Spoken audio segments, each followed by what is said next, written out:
Hello, I'm Chris Sarley, Investment Research Analyst at Fund Caliber, and today I'm delighted to be joined by Vincent McEntegart and Debbie King, managers of the elite-rated Aegon Diversified Monthly Income Fund. Thank you both for joining us today. Hi, Chris. Good morning. Let's get straight into it. So obviously the fund celebrates its 10-year anniversary this year. Maybe just talk to us about how the strategy continues to stay relevant year after year. Yeah, so it's an interesting one because every year we tend to find that there are new ways of implementing multi-asset solutions, and so to remain relevant, really, a fund like DMIF has to have a very strong value proposition relative to the competitor funds. Part of that is providing an attractive risk-adjusted return to investors, but also in the case of diversified monthly income, it's about delivering a premium yield, and that, of course, has relevance to investors who are looking for income from their capital. Another point I think that makes the fund stay relevant is that I think investors always value transparency and trust, and I hope that's something that they see in the fund and in Aegon. And I think finally the funds offers daily liquidity. And I think that means that we never ask our investors to give up the most important control they have, which is ultimately immediate access to their capital. Obviously, there's many multi-asset funds out there now, and they all do sort of different things. Maybe just expand upon the flexibility and how your portfolio in particular is constructed in terms of the different sleeves that make up the fund. So thanks for the question on how the portfolio is constructed. I think one of the key aspects to this fund is the freedom it has to navigate both markets and economic cycles in real time. And by freedom, I really mean sort of choices. This fund has a lot of choices available to it, both in terms of its asset allocation choices. It's a global fund, so we can invest in developed markets and emerging markets. We have very wide investment parameters. We don't asset allocate to any fixed benchmark. So that gives us a lot of freedom and choices to go and find the best income and the best growth opportunities, really from anywhere and at any time. So how the portfolio does this is we blend the more traditional asset classes of bonds and equities together with the more diversified alternatives class. And within that, I would include things such as listed real estate, listed infrastructure, listed renewables, many of which have thematic tailwinds behind them, really helping to support the investments such as in renewables. We have the energy transition there. In terms of the process, the fund blends a top-down and bottom-up process. We're looking at that kind of macroeconomic top-down view, valuations at an aggregate level. With bottom-up, we're really filling the fund with individual securities on a line-by-line basis. And how we do that is we use bespoke asset class sleeves that are populated using the best ideas of our Aegon asset management kind of specialist asset class colleagues.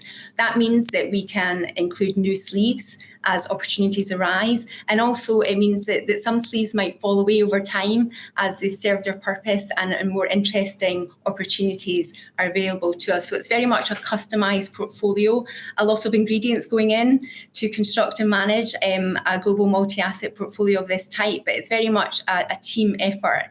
And I would just add here that it is, the really strong working relationship that we have here with our multi-asset group and our specialist asset class colleagues that's a key factor in the fund's success and continued longevity. You mentioned the changing components there. Obviously, it's not just the components, it's obviously the environment that changes as well. So, 10 years, things have changed quite a lot. Obviously, the portfolio changes with it. I mean, could you maybe go into a bit more insight on how that sort of works? I mean, the perfect example is interest rates. Obviously, for most of the life of this fund, rates were very low. You've had to go to other areas like alternatives and to find those interest rates. Now to find that income, now it's a bit more accessible. Maybe talk us through how that's evolved and a general overview of how the portfolio has changed over time. Yeah, absolutely. I mean, I simplify it to two distinct periods really in the last 10 years. The period before 2022, and then the period from 2022 to today. And as you say, Chris, that pre-2022 period, we had base rates from the Bank of England and other central banks very low, close to zero, and also very low bond yields. And that made it a very difficult time for investors, particularly those looking for income from their capital. We launched Diversified Monthly Income in 2014 into this environment, and we launched it as a solution to that income shortage for investors. And we use a global universe, and as Debbie talked about, a range of different asset classes, and that's what made it possible in that low interest rate environment for us to achieve the income yield of 5% pre-2022. And we did that, again, as Debbie touched on, by using alternatives to replace bonds. They were a key source. We had around 35% of the NAV in those alternatives pre-2022. And then when that period changed in 22, the 40 years really of a bond bull market ended, and we had what we sometimes refer to as a great reset in the bond market. Interest rates and yields are now much higher, 4 or 5%, more normal levels, you would say. And that's enabled us to then switch back from out of the alternatives into bond markets. And we now have around 35%. Sorry, we were around 35% in bonds, and that's now around 50%. And the alternatives have been reduced accordingly from 35 to around 15% today. So that's the kind of big picture of the changes we've made. There's a lot more monthly portfolio data on the Aegon website if listeners want to look for that. But hopefully that gives you a sense of how we've changed it over time. And just quickly to follow up on that, also, you've been allowed to look at some growthier names, haven't you, as well, with that extra freedom that you have with the income too, if I'm right?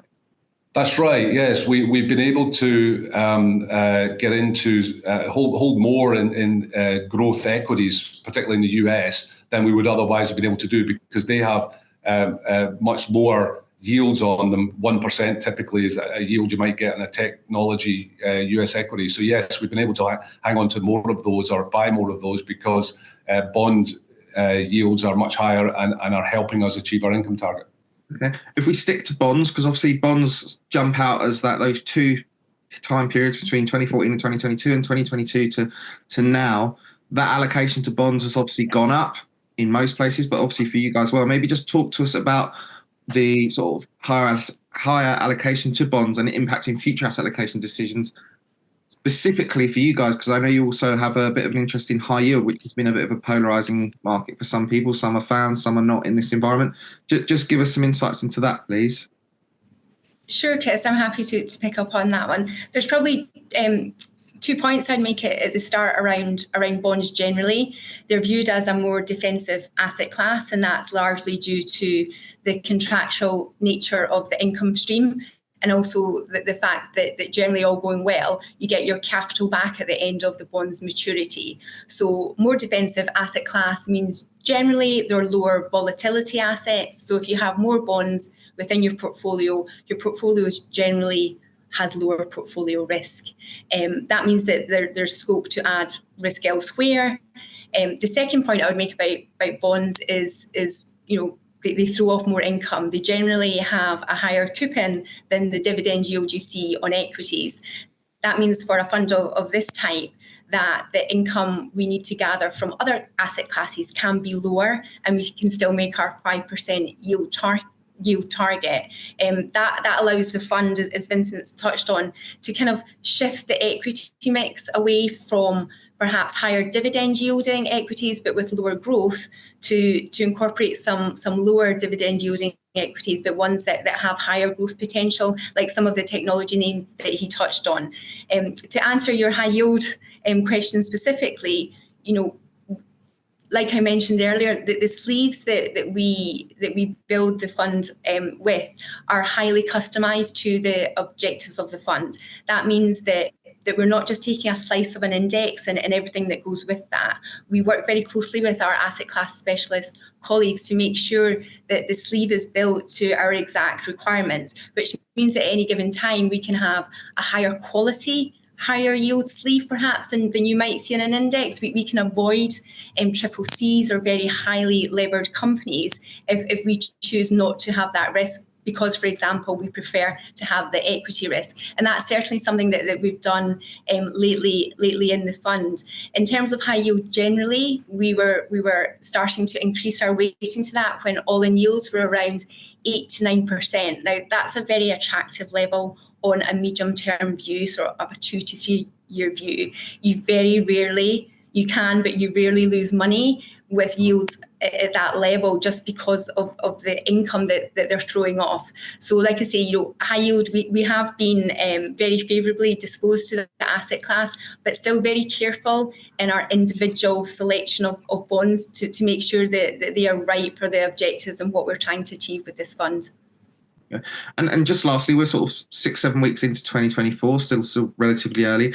Do you want to just give us your outlook for the market now? I mean, recession's been talked about, technically in one for the UK. Deep, shallow, how do you see things playing from here?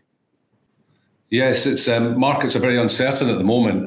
There's a huge amount of focus on what central banks are going to do in terms of cutting interest rates. Inflation's come down, so it looks like they have room to cut interest rates, which would be good news for anyone with a mortgage. And those lower rates are also needed not just for mortgages, but to just boost general economic growth, particularly outside of the US, and hopefully, therefore, to avoid any kind of recession. The pushback would be that wage growth, which is a good news story, wage growth has been higher than in the past. But for central banks, that higher wage growth may mean that they delay cutting interest rates.